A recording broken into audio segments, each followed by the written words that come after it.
Assalamualaikum warahmatullahi wabarakatuh. Perkenalkan, nama saya Muhammad Gibran Habib Priyatna dari kelas 11 IPA 1. Di sini, saya akan menerangkan tentang bab 7 Pendidikan Agama Islam yang berjudul Menguatkan Iman dengan Menjaga Kehormatan, Ikhlas, Malu, dan Zuhud. Langsung saja kita ke materi pertama, yaitu menjaga kehormatan. Maksud dari menjaga kehormatan adalah menjaga nama baik, harga diri, dan kemuliaan diri. Dengan kata lain, menjaga harkat, martabat, dan harga diri manusia. Lalu ada jenis-jenis menjaga kehormatan. Yang pertama ada muru'ah. Muru'ah ini menjaga tingkah laku agar sesuai syariat, berakhlak baik, dan menjauhi keburukan untuk menjaga harga diri. Lalu yang kedua ada ifah. Ifah ini adalah sifat mampu menghindari hawa nafsu dan hal-hal buruk atau terlarang. Lalu ada jenis-jenis muru'ah. Yang pertama yaitu terhadap diri sendiri, berperilaku mulia meski saat sedang sendirian. Yang kedua ada terhadap sesama, yaitu menjaga perilaku baik di lingkungan sekolah, keluarga, dan masyarakat. Yang ketiga ada terhadap Allah, malu kepada Allah dan taat menjalankan perintahnya serta menjauhi larangannya. Lalu ada dalil tentang menjaga kehormatan yang terdapat dalam Quran Surah Al-Ahzab ayat 3, yang artinya adalah sesungguhnya laki-laki dan perempuan yang muslim, laki-laki dan perempuan yang mukmin, laki-laki dan perempuan yang tetap dalam ketaatannya, laki-laki dan perempuan yang benar, laki-laki dan perempuan yang sabar, laki-laki dan perempuan yang khusyuk, laki-laki dan perempuan yang bersedekah, laki-laki dan perempuan yang berpuasa, laki-laki dan perempuan yang memelihara kehormatannya, laki-laki dan perempuan yang banyak menyebut nama Allah. Allah telah menyediakan untuk mereka ampunan dan pahala yang besar. Lalu ada contoh dari muru'ah atau menjaga kehormatan. Yang pertama yaitu menjaga perkataan dengan tidak mengejek teman ataupun berkata kasar. Lalu yang kedua adalah menjauhi pergaulan bebas dan zina. Yang ketiga yaitu menjauhi makan dan minuman yang haram. Yang keempat, tidak menyalahgunakan jabatan yang dimiliki. Lalu kita akan lanjut ke materi kedua, yaitu ikhlas.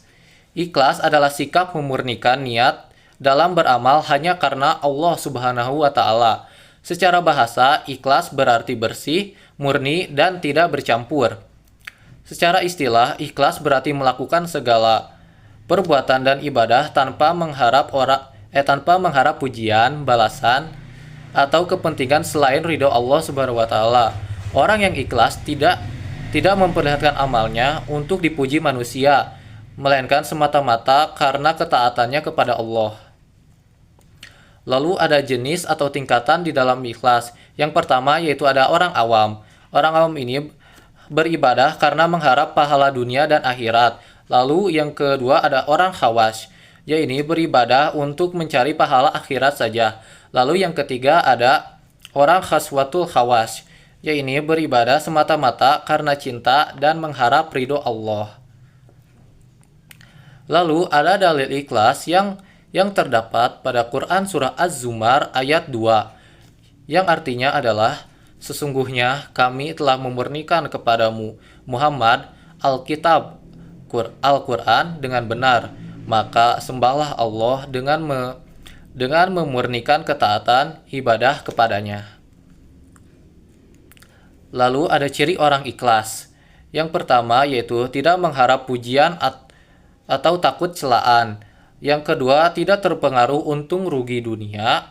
Yang ketiga tidak selalu mengingat pahala dari amalannya.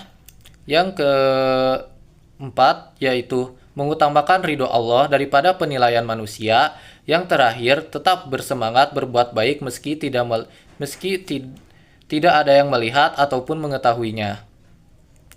Lalu kita akan ke materi berikutnya, yaitu malu.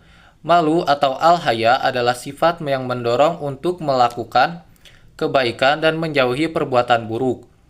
Dalam ajaran Islam, malu merupakan bagian dari iman karena dapat menjaga seseorang dari maksiat dan perbuatan tercela. Lalu ada dalil dari malu dari hadis riwayat Al-Bukhari yang artinya adalah dari Abdullah bin Umar, suatu saat Nabi Shallallahu Alaihi Wasallam bertemu seorang laki-laki yang mencela saudaranya yang pemalu. Bahkan lelaki tersebut mengatakan rasa malu telah membahayakanmu. Maka Rasulullah Shallallahu Alaihi Wasallam bersabda, berhentilah kamu mencela saudaramu, karena malu adalah bagian dari iman. Lalu ada jenis dari malu, yaitu ada dua. Yang pertama yaitu malu naluri. Malu naluri ini adalah sifat malu yang sudah ada sejak lahir, sebagai ciptaan Allah, mendorong seseorang berbuat baik dan menjauhi keburukan.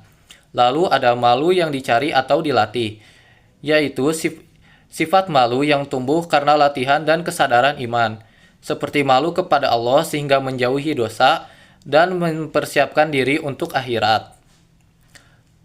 Lalu ada hikmah dari malu, yaitu yang pertama, terhindar dari perbuatan maksiat, disukai oleh Allah dan manusia, menjaga kehormatan diri, dan terakhir meningkatkan kualitas iman.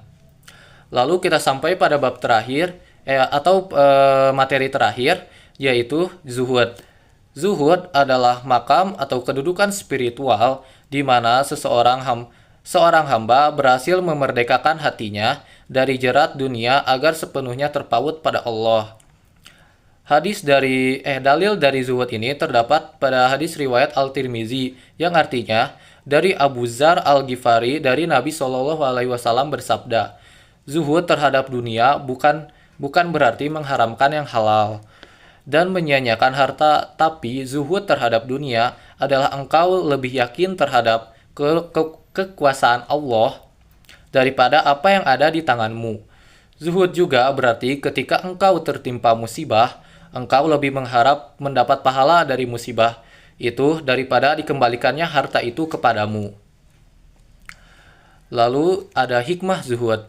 Yang pertama yaitu hati kita menjadi tenang. Yang kedua tidak tamak atau serakah. Lalu kita jadi lebih fokus beribadah. Hidup penuh rasa syukur dan sederhana, dan membuat seseorang merasa cukup dan tidak mudah iri terhadap orang lain. Mungkin cukup sekian yang bisa saya sampaikan. Mohon maaf bila ada salah kata atau ada yang kurang dari materi saya. Wassalamualaikum warahmatullahi wabarakatuh.